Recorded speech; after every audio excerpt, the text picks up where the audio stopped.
Hare Krishna. Welcome to Gita 365, the complete Bhagavad Gita study course in 365 days. तो पिछले session में हम लोग भगवत गीता की दूसरा अध्याय की श्लोक संख्या 48 तक पढ़े थे। आज पढ़ेंगे 49 और 50। तो ये पढ़ते हैं श्लोक संख्या 49। दूरेन या अवरम कर्म बुद्धि योग धनंजय बुद्धौ शरणम अनिच्छ कृपणा फल है तवा। तो इस श्लोक में भगवान अर्जुन को कह रहे हैं दूरेन ही अवरम कर्म, कि अर्जुन जो अवरम कर्म, अवरम मतलब वरम का मतलब है जो ऑस्पिशियस शुभ है, अवरम मतलब अशुभ, जो अशुभ कर्म है उसको दूर ही रखो। दूर है ना ये अवरम कर्म, उसको दूर रखो मतलब उसकी तरफ देखो भी नहीं। तो अवरम कर्म क्या है? जो अशुभ कर्म है वो क्या है? इसका मतलब ये नहीं है कि केवल पाप कर्म ही है अशुभ कर्म है। यहाँ पे अशुभ का मतलब है कि कोई भी, चाहे पाप कर्म हो या चाहे पुण्य कर्म हो, जो भी कर्म है जो हम अपनी इंद्रिय तृप्ति के लिए करते हैं या अपनी खुशी के लिए करते हैं, खुद की एंजॉयमेंट के लिए करते हैं, उसको कह रहे हैं कि अवरम, वो जो है अशुभ है। क्यों अशुभ है ये? क्योंकि कोई भी कर्म, चाहे पाप हो या पुण्य कर्म हो, वो बुरा कर्म हो या अच्छा कर्म हो, वो सारे क्या होने वाला है? वो इस बंधन सृष्टि करने वाला है। तो भौतिक दृष्टि से अगर देखें तो पाप कर्म और पुण्य कर्म में बहुत अंतर है, फर्क है कि नहीं? क्योंकि पाप कर्म में क्या होगा? कष्ट प्राप्त होगा, उसमें सजा होगा, दुख आएगा। और पुण्य कर्म में, अच्छा कर्म में क्या होगा? उसमें जो है सुख आएगा, उसका फल जो है सुख आएगा। तो उसमें तो जमीन आसमान फर्क है। और भौतिक समाज में लोग इस दोनों के बीच में ही क्या है अंतर देख पाते हैं, समझ पाते हैं कि ये गलत कार्य है, ये सही कार्य है। लेकिन यहाँ पे आध्यात्मिक दृष्टि से, जब आध्यात्मिक दृष्टि से देखते हैं तो ये दोनों कार्य जो है वो क्या है? अशुभ कार्य है। दोनों के दोनों, चाहे अच्छे कार्य हो चाहे बुरे कार्य हो, दोनों ही जब शरीर की धरातल पर है और जो कार्य कर रहा है उस व्यक्ति की खुद की इच्छा से कर रहा है, खुद की एंजॉयमेंट के लिए कर रहा है, अपनी इच्छा से और अपने एंजॉयमेंट के लिए, तो वो दोनों ही कार्य क्या करता है? वो बंधन की सृष्टि करता है। इसीलिए भगवान कह रहे हैं उसको दूर ही रखो।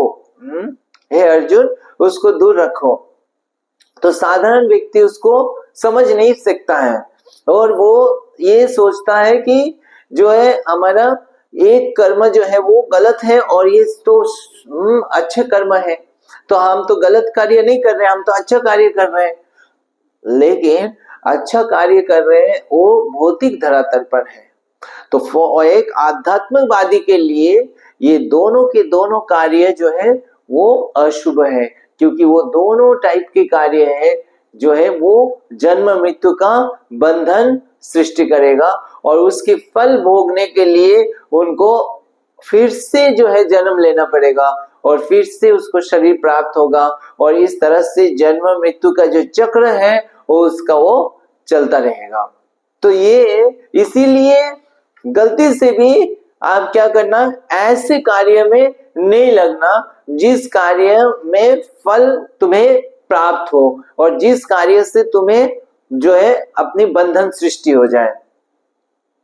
तो चाहे वो कार्य कितना भी लगे कि कितना भी अच्छा कार्य हो, लोगों की नजर में बहुत अच्छा हो, लोग उस कार्य को बहुत क्या करते हैं, अप्रिशिएट कर रहे हैं, लेकिन वो कार्य हमें अगर बंधन सृष्टि कर रहा है, उस कार्य का फल हमें फिर से दोबारा जन्म मृत्यु के चक्र में रख रहा है, तो वो कार्य हमारे लिए क्या है?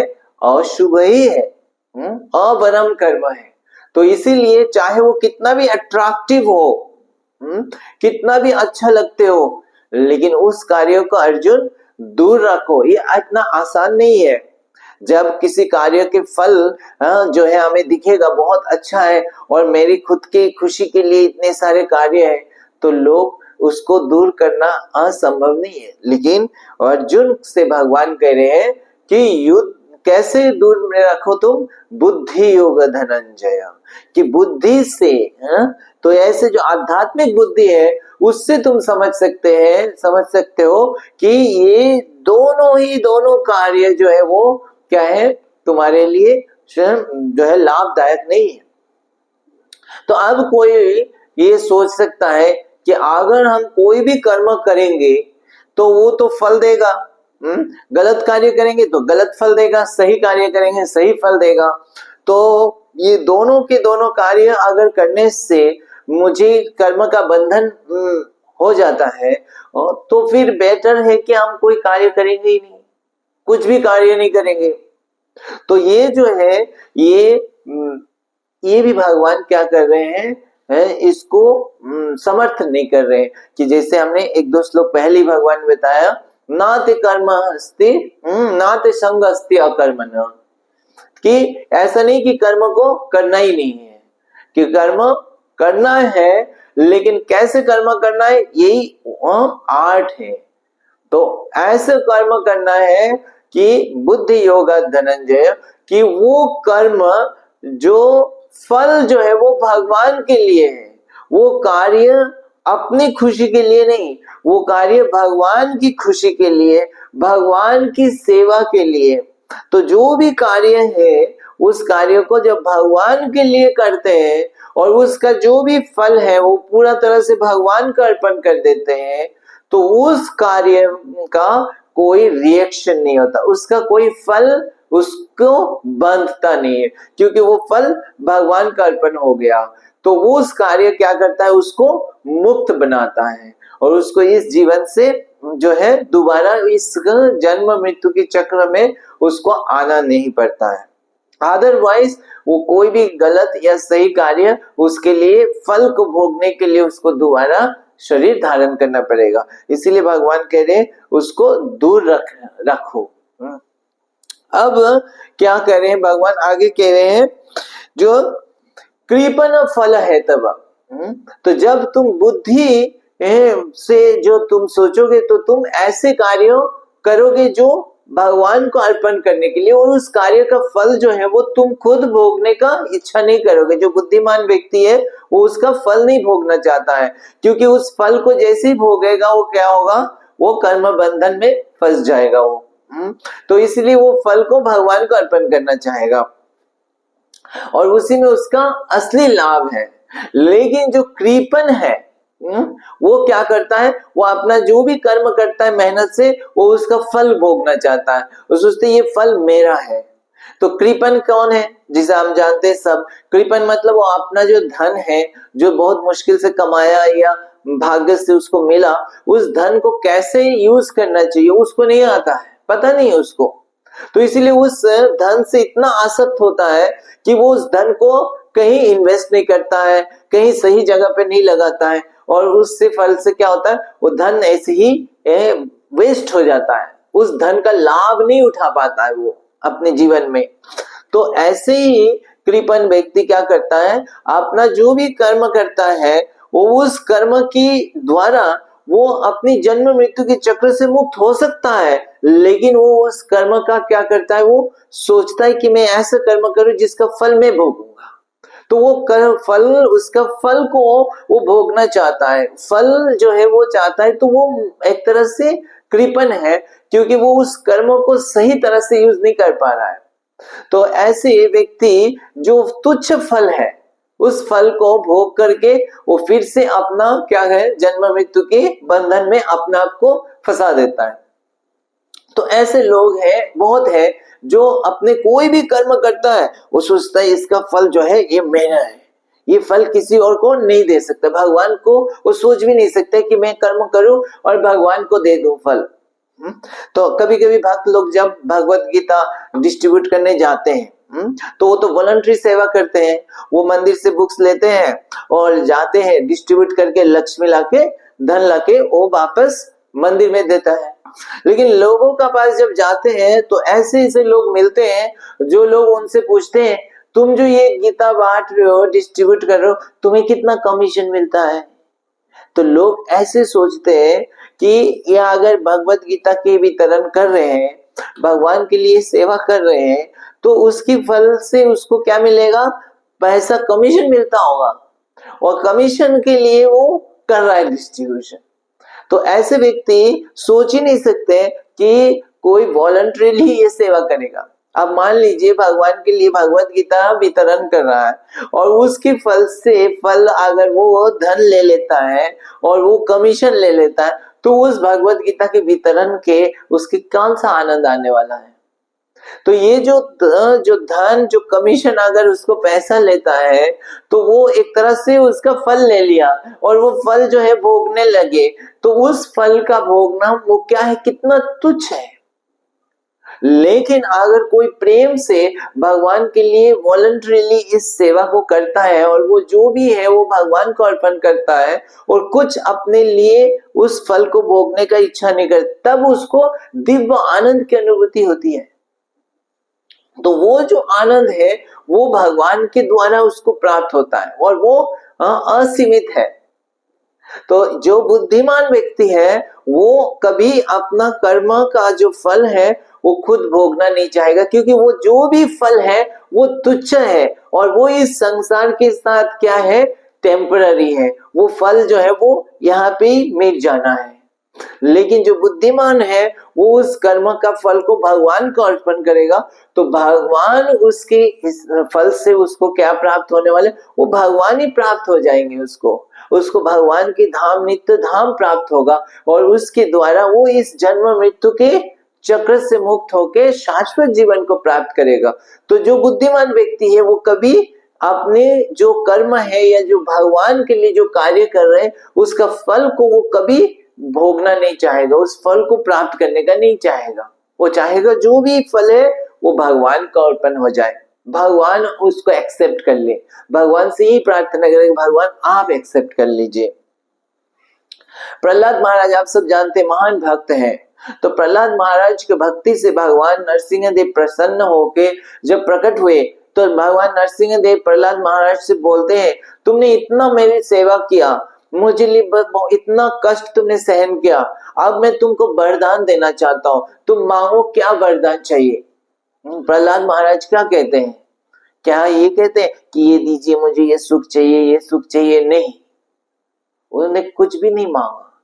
उन्होंने कहा कि मैंने आपकी सेवा किया, मैंने आपकी भक्ति किया, कुछ प्राप्त करने के लिए नहीं, बदले में आपसे कुछ लेने के लिए नहीं किया है।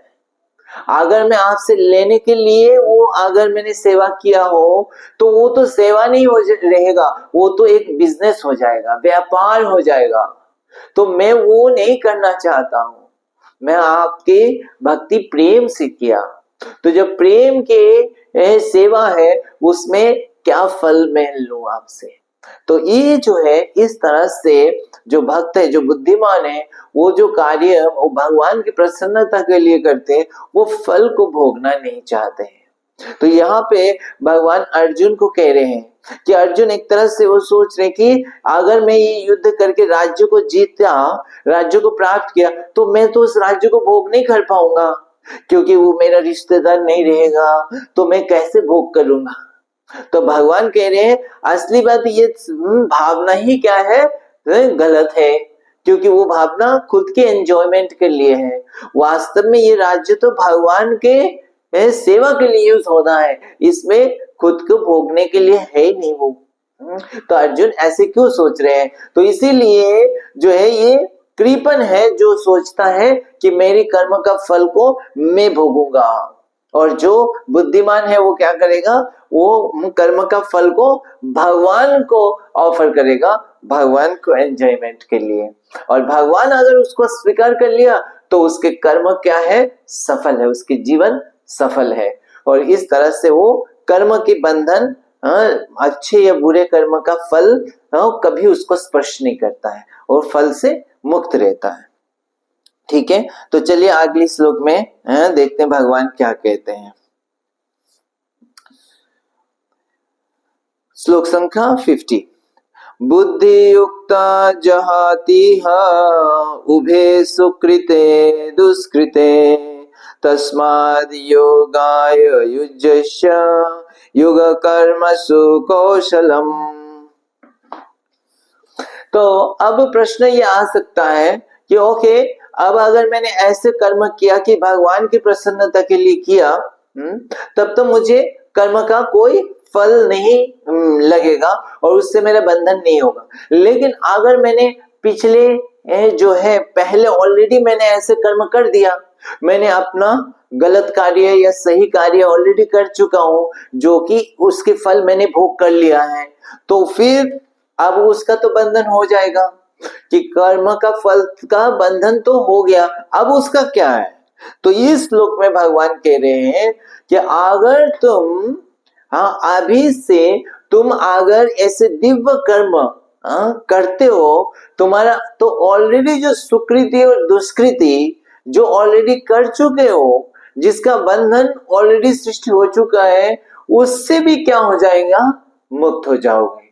तो ये जो कर्म है, ये दिव्य कर्म है, जब हम भगवान के प्रसन्नता के लिए जो कार्य करता है उसी को कर्म योग कहते हैं। और उसी योग के प्रभाव से, उसके फल से क्या हो जाएगा? उसको क्या है, उसका जो ऑलरेडी उसने कर्म का बंधन सृष्टि हो चुका था, उसके और कोई उपाय नहीं है, उस बंधन को उसको भोगना ही भोगना है। लेकिन इस कर्म के द्वारा, इस दिव्य कर्म के द्वारा वो ऑलरेडी किया हुआ कर्म का फल से भी वो मुक्त हो जाएगा। तो उसके लिए क्या है, वो जन्म मृत्यु के चक्र से वो मुक्त हो जाएगा। तो यही भगवान कह रहे हैं कि अभी कि ऐसे बुद्धि योग से, ऐसे बुद्धि से भगवान के सेवा के लिए कार्य करने से उसका ना तो अभी का कर्म के फल से वो मुक्त रहेगा, पर और वो जो पहले उन्होंने कई जीवन से वो करके आया है, सुकृति दुष्कृति, अच्छे कर्म बुरा कर्म, ये सारे का फल से भी वो मुक्त कर देगा। तो वो इतना पावरफुल है जो ये दिव्य कर्म जो भगवान की प्रसन्नता के लिए किया गया कर्म है। तो ये असली जो है कर्म करने का तरीका है और यही आर्ट ऑफ वर्क है।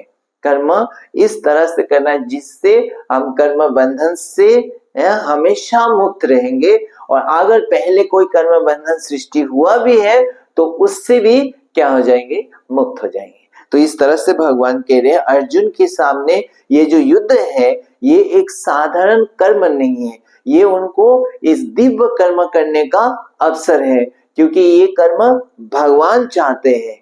तो इसीलिए अर्जुन अगर उसको केवल भगवान की इच्छा को पूर्ण करने के लिए, भगवान की प्रसन्नता के लिए करेंगे और अपने लाभ और नुकसान को ना देख के कि उसको एंजॉय कर पाऊंगा या नहीं, वो केवल भगवान की प्रसन्नता के लिए करेंगे और पूरा फल जो है भगवान को अर्पण करेंगे, तो उससे अर्जुन जो है वो जन्म मृत्यु के चक्र से मुक्त हो जाएंगे और शाश्वत जीवन को प्राप्त करेंगे।